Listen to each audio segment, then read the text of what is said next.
Good morning, good morning. First time trying to calm down, so hope you went well. Welcome back to me and also to you all to the live stream. Um, it's been a time. I feel like I haven't been on the island for more than 5 days at a time, and it's, uh, it's good to be back home. Good as well. I picked up my cat yesterday, and he was pretty upset when I dropped him off. But thank you and shout out to the folks at Animal Hospital for always showing him a good time. He really enjoys being there with Janitza, Dr. Glenn, Nicole, and the rest of the team.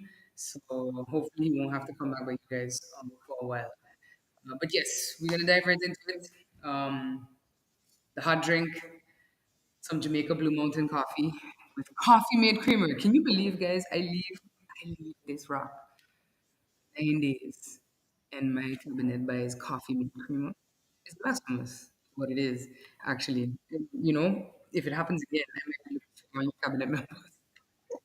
But yeah, we make do with what we have. So some Jamaica Blue Mountain, which is actually my favorite coffee, whether it's beans or it's the instant version, because it actually still tastes really good as an instant version. And hopefully that can probably this very long week of catch up and follow ups. And the hot take for today is actually following up, and how that is a critical factor between failure and success.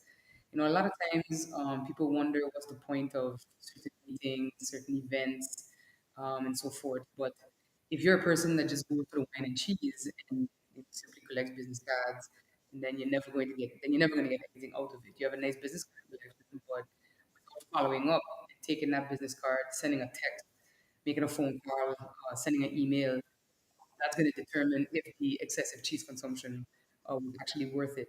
And for me and for my team for the last couple of weeks, it has been about following up, not just on the recent conversations we've had in DC, New York, but also from Carrie Festa, all the discussions we had in Barbados. So I think it's important to note that you might have people that will have a meeting and it's what's going to happen now and nothing's going to come with this. Ultimately, what comes out of it is what you actually put in after the fact. We're really looking forward to following up on what was who we met and what we discussed in DC and New York, and then further to that, continuing the follow up of what was discussed way back when in Barbados.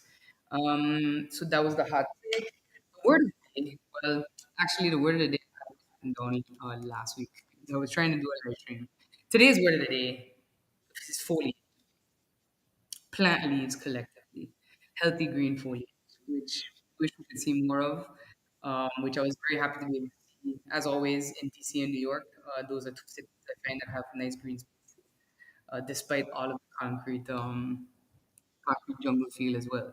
So foliage, the word of the day today. Game of the month, I'm gonna go with Tropical Six. I booted up last night for the first time in a long time. I know it's an older game. They've just announced Tropical Seven, but it's still a favorite, much like the entire Tropical series. And it is another simulation game. This one puts you in control of a tropical island. You have to decide if you're going to work for your people or if you're going to sacrifice perspective. You see where I'm going here, right? It's a great game to get introduced to the mechanics of city building and simulation games, and to test whether or not you allow your people to live in extreme poverty and shacks while your wealth grows, or if you turn away from a corrupt path to make sure you're able to live and not just survive. I really enjoy Choco because you really can walk that line between good and bad. And I think while some quests are a little more fantastical than the next, for the most part,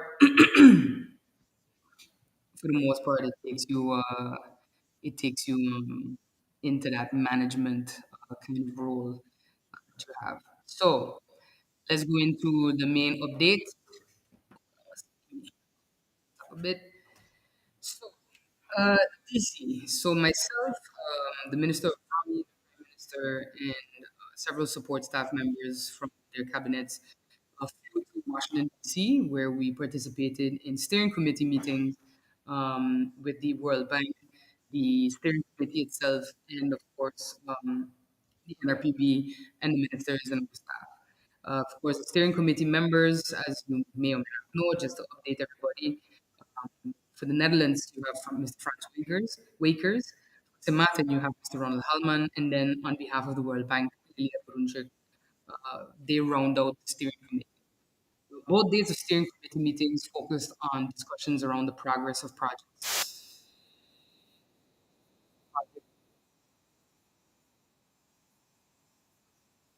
ERP and the FRLP projects such as the MMS, the Semantic Library, and the Charles Leopold Bell School. And those, of course, are one second, getting some messages. My mic is a little awkward. Let me see. Technology don't be technology when I need it to, but I'm gonna have to see how I get. I could probably get the side mic. We could try a thing. One second. Be right back.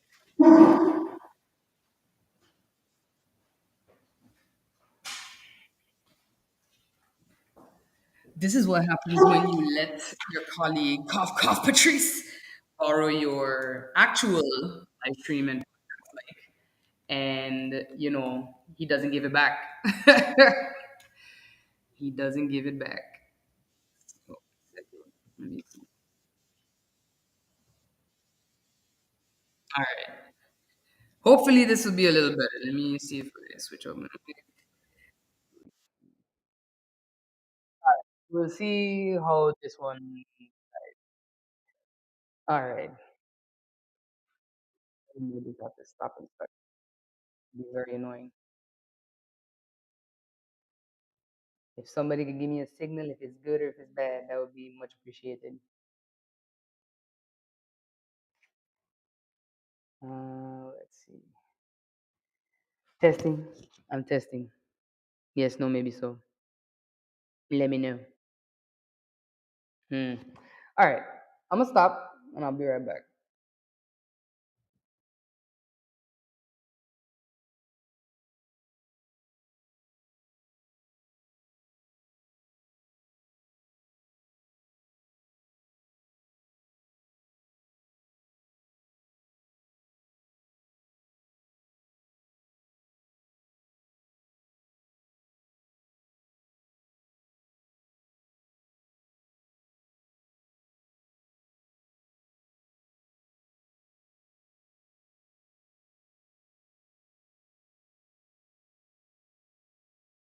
Okay, so I'm gonna check one more time.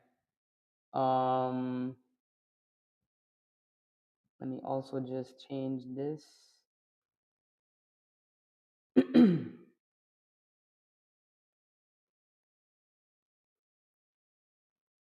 right. Let's see how it goes with these changes. So yeah. So where was I? Steering committee.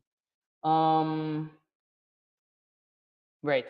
So EDMP, which is a Rami project, school gyms and sports facilities under ERP1, which is actually under MECYS, and then FRLP, which is the MMIS, the St. Martin Library, and Charles Leopold Bell.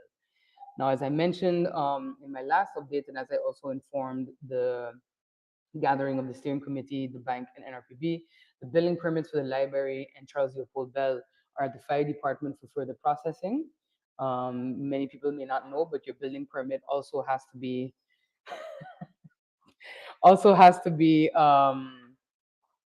assessed by the fire department, evaluated by them, and then you can go forward for fire safety rating, basically. So yeah, hopefully those are finalized by the end of this week. Once those permits are complete, the tendering for construction of the library and the Charles Leopold Bell School can actually begin. And I do hope to see more local companies participate in those construction tenders.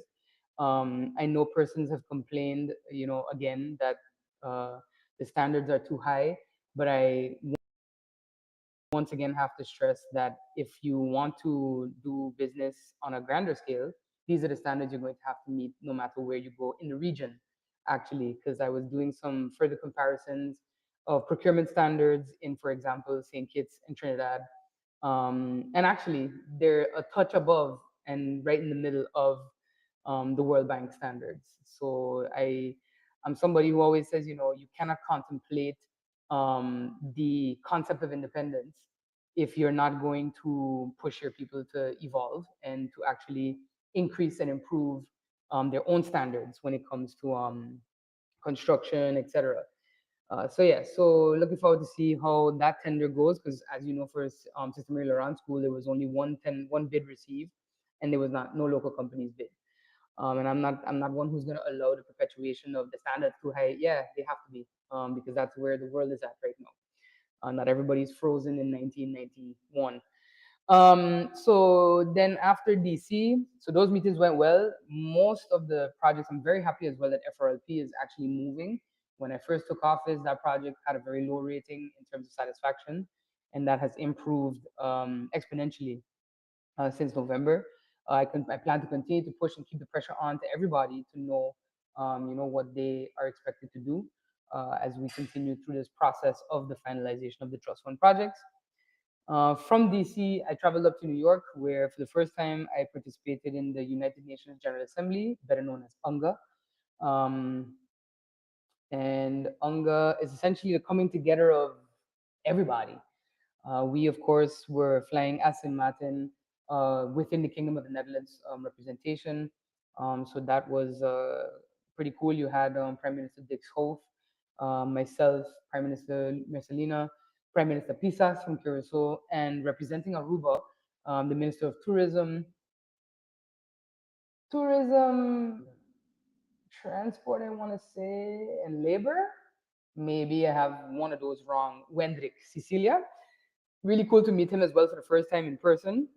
Um, and we talked about possible collaboration and cooperation with Aruba on the sense of the University of Aruba in particular. I know my counterpart minister in Aruba very well from our IPCO days, Minister Cruz, Caroline Cruz. So looking forward to possibly sitting with her to talk about how we can improve our cooperation on education, but more on that later. So we basically traveled as one delegation for the Kingdom of the Netherlands. I was honored enough to have a speaking moment at the fly here, the UNGA commemoration high level meeting commemorating 30 years of the World of the Youth Program Action, and we got this youth lead dialogue summary.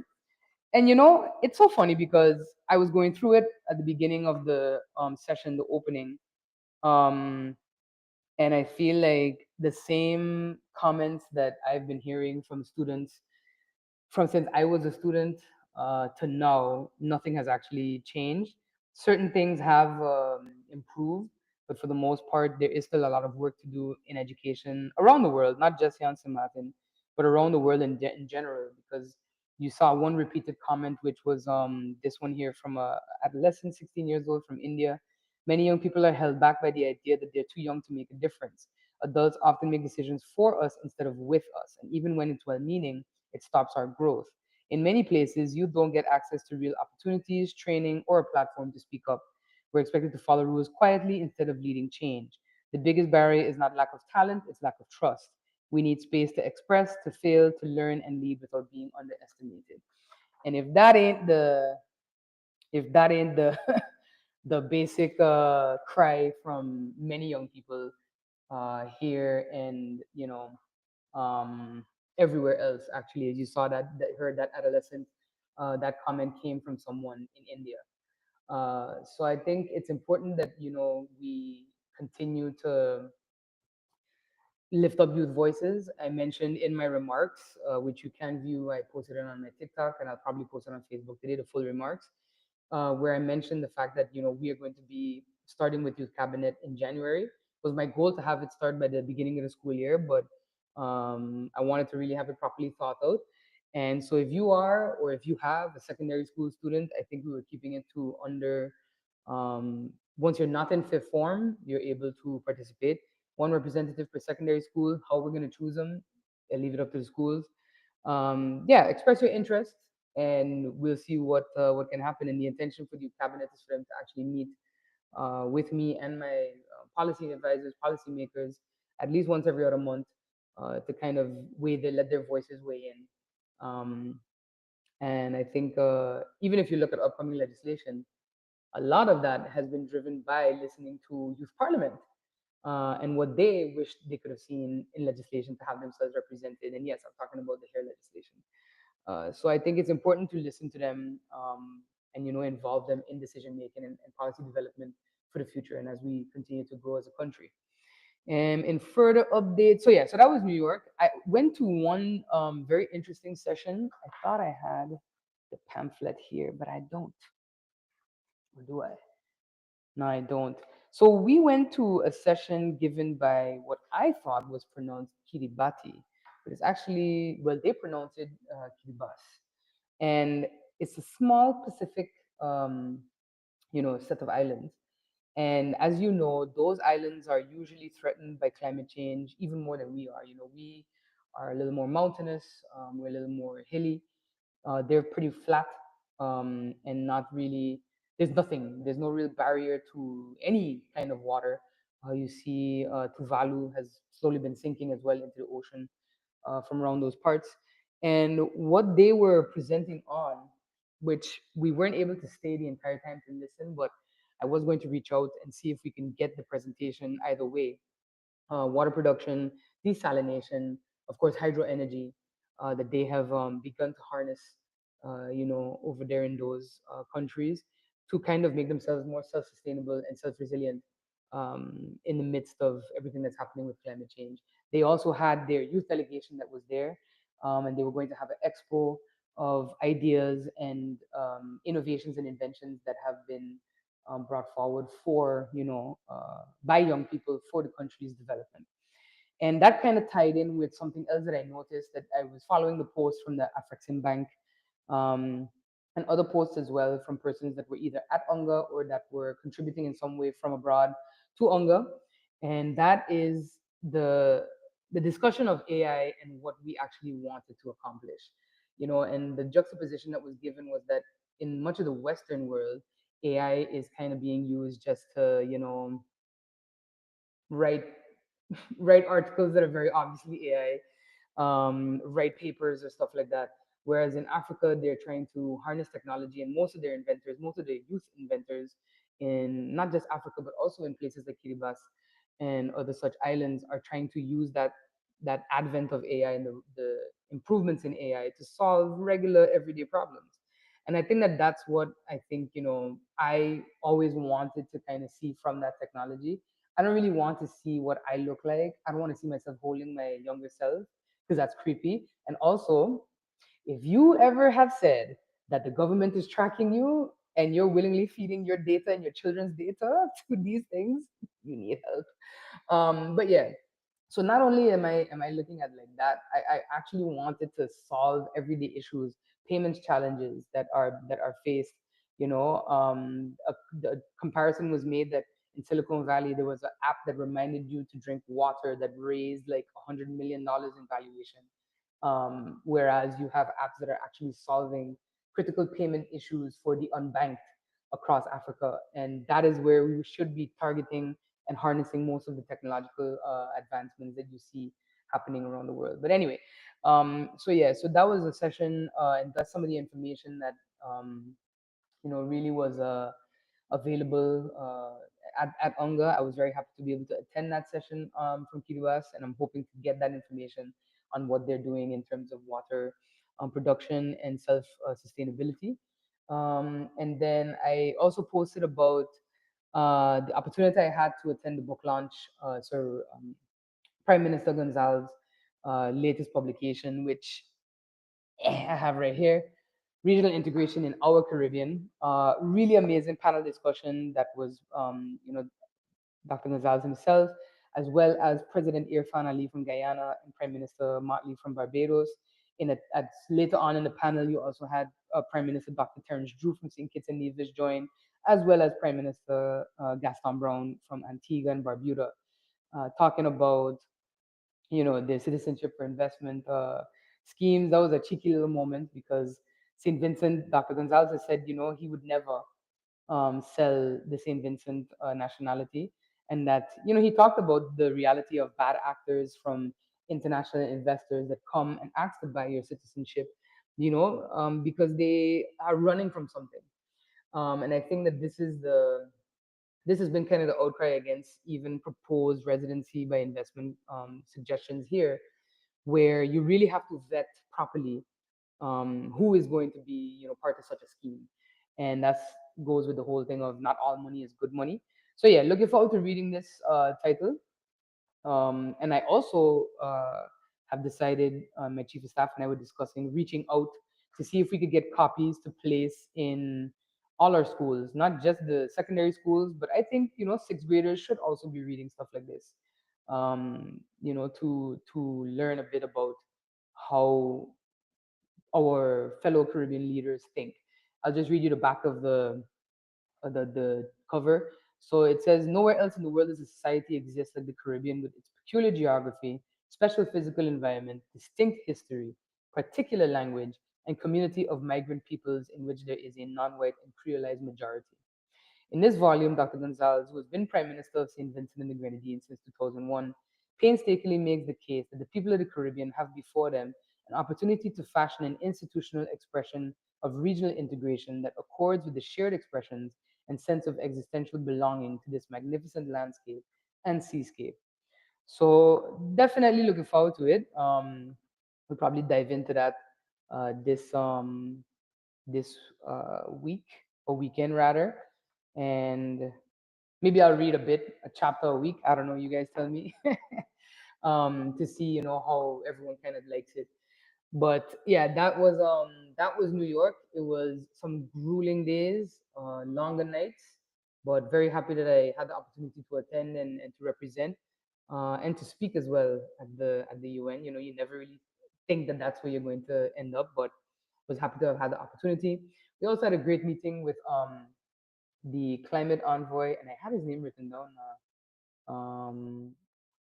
Let me see if I can find it quick in the schedule. Oh yes, Prince Jaime, actually.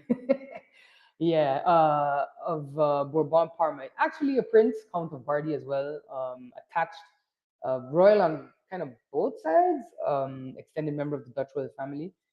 So he is the climate envoy. We had a great session with him, where we talked about what the kingdom can do better, from the Netherlands side, to help the islands address climate change, including sargassum. Prime Minister Marcelino brought that up as one of the critical things facing us.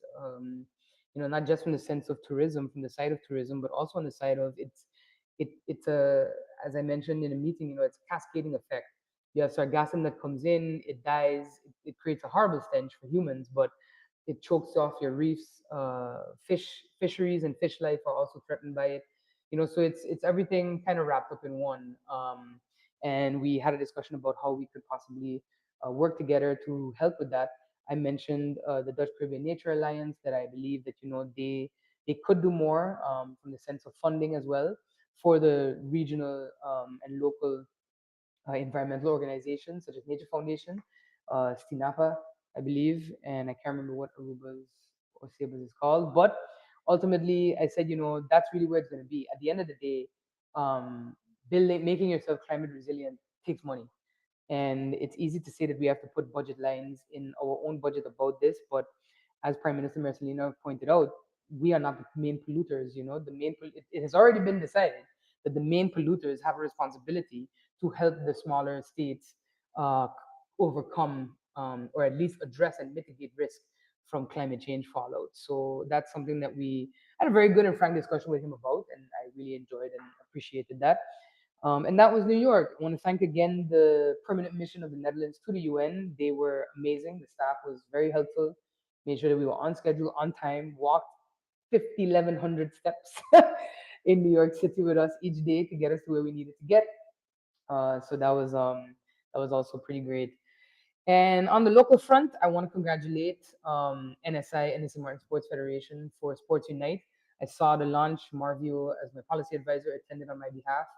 And I'm really looking forward to how they are going to use and incorporate sports into addressing, societal challenges. Sports teaches discipline, it teaches teamwork, it teaches togetherness, collaboration, and cohesion, and community. A lot of times we hear about problem youth, etc. But many times they're lacking community, even with their age mates, and it's really about finding ways to help them get to that uh, point where they have some, people that they can depend on, basically. So very much looking forward to seeing that grow. It's come to fruition now, and now it's time to keep watering it and seeing it grow. And I'm looking forward to supporting in however way I can as minister. And finally, I want to touch a bit on MOU watch, as I call it. I have expressed, that I've been looking into new MOUs with different schools in the US. We are waiting on two that were already agreed upon. I believe I have to follow up on those from a comp perspective. And we've reestablished discussions with my alma mater, St. Thomas University, to see if we can reestablish that relationship. I must note, uh, I'm doing this because many have still expressed wanting to go to the US and especially to Florida. It's closer, similar climate, I get it, for their tertiary education. And while I am continuing, of course, to see how we can branch out into the region, form those partnerships with UE and other universities here in the Caribbean, at the end of the day, I want to be able to give everybody the opportunity to go where they would like to go. Now, with that being said, I just want to say, um, please know that the university nor the minister or the ministry has any role or bearing on immigration. So choosing to study in the United States of America is an at your own risk situation. You've seen as well that Florida has lifted their vaccine mandate. So you'll also have a lot of germ carrying gremlins running around unvaccinated. So if you are a St. Martin student that has autoimmune disease, I would advise you to seek another state. But for the most part, my biggest concern has always been the immigration status of our students, and that is not something that I can impact, nor can your school help you with it. So I definitely say that if you are choosing to go to the United States of America, at least for the foreseeable for future, it's at your own risk. And to please be aware and to take precautions, to have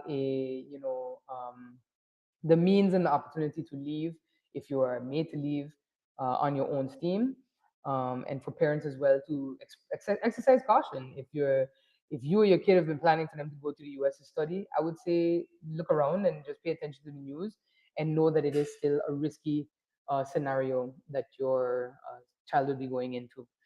So those are pretty much the bulk updates that I had. Um, we're hoping to have some. This week is follow up week, as I mentioned, going back to the hot take of the day. So we'll be following up on some pending conversations, things that we kind of started pushing and then had to leave the sled and now come back to it to keep pushing again.